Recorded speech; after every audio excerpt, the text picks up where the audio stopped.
వచ్చే ఎన్నికల్లో సిద్దిపేటలో హరీష్ రావు మినహా కేసీఆర్, కేటీఆర్, కవిత ఎవరూ గెలవరని అన్నారు నిజామాబాద్ ఎంపీ ధర్మపురి అరవింద్. వీళ్లను రప్పారప్పా జైల్లో పెట్టాలని డిమాండ్ చేశారు. అవినీతి కేసుల్లో బీఆర్ఎస్ నేతలను జైల్లో పెట్టకుంటే సీఎం రేవంత్ రెడ్డి కూడా అన్పాపులర్ అవుతారని అన్నారు అరవింద్. గదముక్కోడు కాళేశ్వరంలా, లిక్కర్ స్కామ్లా ఇట్లాంటి ఏమనుకున్నారు బిడ్డే. వాడు ట్యాపింగ్ టిల్లుగాడు ట్యాపింగ్లా, ఈ కార్లా, ఈ విద్యుత్ స్తంభం లెక్క పొడుగున్నటోడు విద్యుత్ స్కామ్లా వీళ్ళని గప్ప గప్ప గప్ప గప్ప గుద్ది రప్ప రప్ప రప్ప రప్ప జైలు వేయాలి. ఫస్ట్ జైలు వేసినాక మళ్ళా రప్ప రప్ప రప్ప రప్ప ఇంకా స్కాములు పెట్టబడతాయి.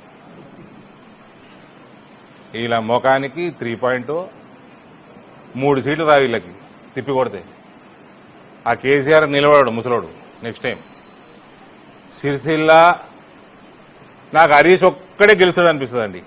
ఆ సిద్దిపేట బయట ఆయన కూడా లొటపీస్ ఏం లేదా. సిరిసిల్ల కూడా కేటీఆర్ని ఓడగొడతాం.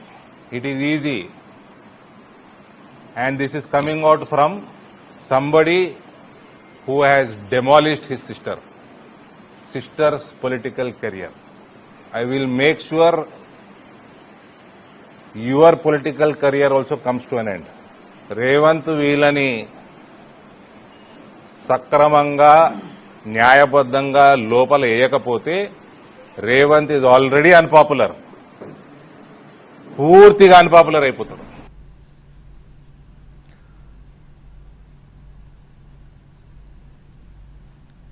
ఈ నెల 29న తెలంగాణకు రానున్నారు కేంద్ర హోంమంత్రి అమిత్ షా. నిజామాబాద్ జిల్లా కేంద్రంలో జాతీయ పసుపు బోర్డు కేంద్ర కార్యాలయాన్ని అమిత్ షా ప్రారంభిస్తారని ఎంపీ ధర్మపురి అరవింద్ తెలిపారు. అమిత్ షా గారు వచ్చే ఆదివారం 29 జూన్ రోజు ఇందూరు గడ్డపైకి వచ్చి ఇందూరు రైతుల చిరకాల స్వప్నం అయిన జాతీయ పసుపు బోర్డు యొక్క కేంద్ర కార్యాలయాన్ని ప్రారంభించబోతా ఉన్నారు. This is an historic moment. This moment will go down history line forever. ఇది రైతుల యొక్క భవిష్యత్తుని తీర్చిదిద్దే పునాది. ఇది ఇక్కడ నుంచి ఒక కొత్త శకం